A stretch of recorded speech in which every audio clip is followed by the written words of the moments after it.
Dear students, आज के video में जो हम बात करेंगे आपसे वो C++ का मेन कॉन्सेप्ट होगा। मेन कॉन्सेप्ट मतलब अब तक आप पढ़ चुके हैं सी लैंग्वेज, और सी लैंग्वेज को पढ़ने के बाद आज हम C++ पे क्यों आए और C++ क्यों बनाई गई होगी। तो देखो, दो कॉन्सेप्ट होते हैं हमेशा, दो कॉन्सेप्ट्स पे ये जो है ना, दोनों लैंग्वेजेस एक दूसरे को डिफरेंशिएट करती हैं। तो सबसे पहली बात ये, एक होता है प्रोसीजर ओरिएंटेड प्रोग्रामिंग और एक होती है ऑब्जेक्ट ओरिएंटेड प्रोग्रामिंग। जब तक ऑब्जेक्ट ओरिएंटेड प्रोग्रामिंग मार्केट में नहीं आई थी, सोचा नहीं गया था, तब तक प्रोसीजर ओरिएंटेड प्रोग्रामिंग को बहुत अच्छा और बढ़िया कहा जाता था। जबकि अगर तुम इसको इस तरह से देखो कि मैंने कल तक के जितने चीजें पढ़ाई हैं सी में, वो सब की सब आपको बहुत अच्छी लगी, लेकिन जब C++ आएगा तो ऑब्वियसली आपको उससे भी अच्छा लगना चाहिए, तभी इन दोनों का डिफरेंस आप कर पाएंगे। हालांकि पूरा C++ में सी का कॉन्सेप्ट चलेगा, उसके बारे में हम बात बाद में करेंगे। अभी जो हम बात करेंगे वो प्रोसीजर ओरिएंटेड और ऑब्जेक्ट ओरिएंटेड की करेंगे।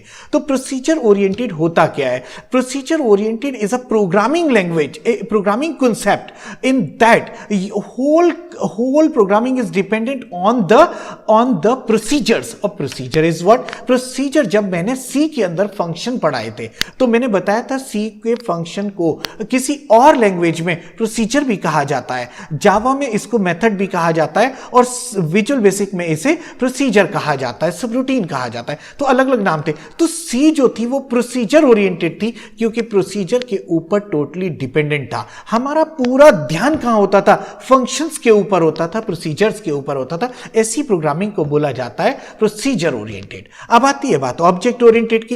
It is the extension to the procedure oriented. Procedure oriented के पूरे कॉन्सेप्ट हम यूज कर लेंगे किसके अंदर? ऑब्जेक्ट ओरिएंटेड के। तो object oriented programming is a programming that is oriented about an object. एक ऑब्जेक्ट को ओरिएंटेशन में रखा जाता है, मतलब मैंने सारा सिस्टम बना दिया किसके ऊपर? एक ऑब्जेक्ट को। हम ना छोटे प्रोग्राम को ये मान लेते हैं, ठीक है, बना लिया, उससे थोड़े से बड़े को हम क्या करते हैं? फंक्शंस में तोड़ देते हैं, क्योंकि मैंने कहा फंक्शन बनाना आसान करता है हमारी प्रोग्रामिंग को, डीबग करना आसान हो जाता है, प्रोग्राम का इजी बन जाता है प्रोग्राम।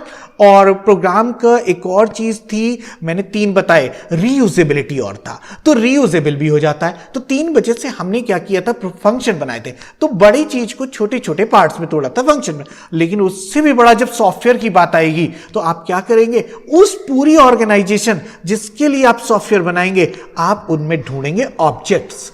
तो जैसे मैं एक कॉलेज की बात करूं, कॉलेज का अगर सॉफ्टवेयर बनाना है तो स्टूडेंट्स होते हैं, टीचर्स होते हैं, एम्प्लॉइज होते हैं, टेबल होती है, चेयर होते हैं, कंप्यूटर होते हैं, बिल्डिंग होती है। इन सबको अलग अलग ऑब्जेक्ट मान के फिर प्रोग्राम को बनाया जाएगा, और जो प्रोग्राम बनेगा वो अलग अलग ऑब्जेक्ट मतलब मॉड्यूल्स में टूट जाता है। और जब मॉड्यूल्स में टूट जाता है, उन मॉड्यूल्स को कंबाइन करने के बाद हम उस प्रोग्राम को प्रोग्राम नहीं कहते, फिर एक सॉफ्टवेयर कह देते हैं। बस इसी तरह से हमें क्या करना है? ऑब्जेक्ट ओरिएंटेड बनाना है। तो हम जब C++ की प्रोग्रामिंग करेंगे वो totally dependent on object oriented होगा।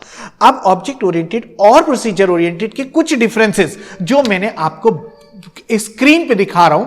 आप देखो, सामने एक स्क्रीन चल रही है जिसमें आप देख रहे हो difference between procedure oriented programming and object oriented programming. तो देखो, लेफ्ट में रखा है पीओपी और राइट में रखा है आपके ओओपी। पीओपी में सबसे पहला टॉपिक क्या है? स्ट्रेस। तो देखो, स्ट्रेस पे ध्यान दो।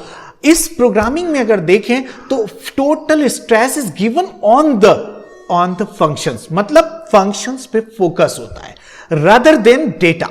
अब इधर दूसरी साइड देखो तो आपको दिख रहा होगा कि stress is given on the data rather than functions. यहां पे फंक्शंस पे ध्यान नहीं होता, बल्कि डेटा पे ज्यादा ध्यान होता है। डेटा होता क्या है? Data is an important information about an object और एंटिटी। जब ऑब्जेक्ट की बात करी और ऑब्जेक्ट के डेटा की बात करी, ऑब्जेक्ट की इंफॉर्मेशन पे ध्यान होगा बजाय फंक्शंस के। ठीक है, दूसरा पॉइंट आपके सामने दिख रहा होगा, ग्लोबल पे ध्यान दें आप, ग्लोबल और फ्लोट। तो देखो, इस प्रोग्रामिंग में होता क्या है? हमारा ना डेटा ग्लोबल होता है और वो फ्लोट करता है एक फंक्शन से दूसरे फंक्शन में।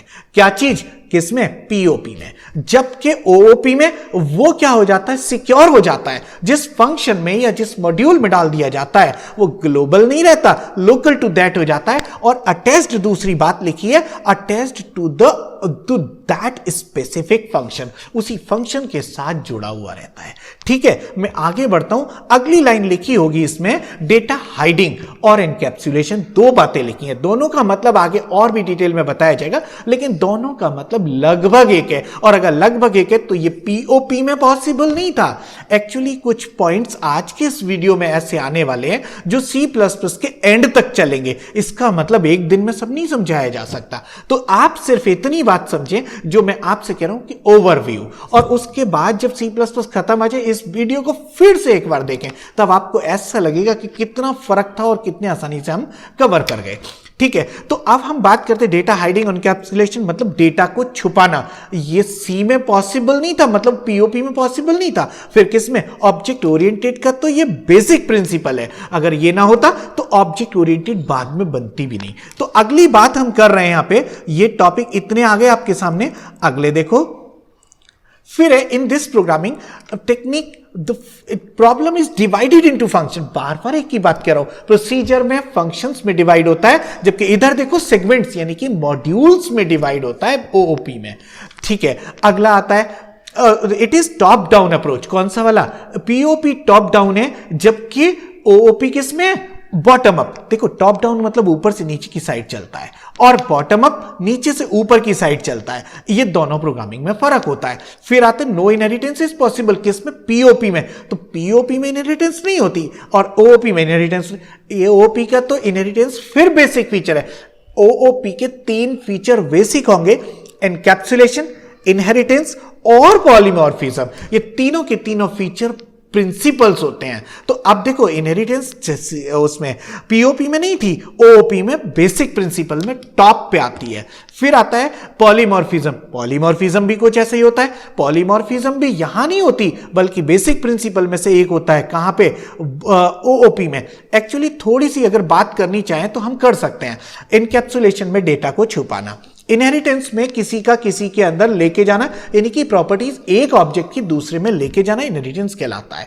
और रही बात पॉलीमॉर्फिज्म की, तो एक चीज को अनेक रूप में देखना पॉलीमॉर्फिज्म कहलाता है। तो पॉलीमॉर्फिज्म ओपीओपी में नहीं था, ओओपी में था।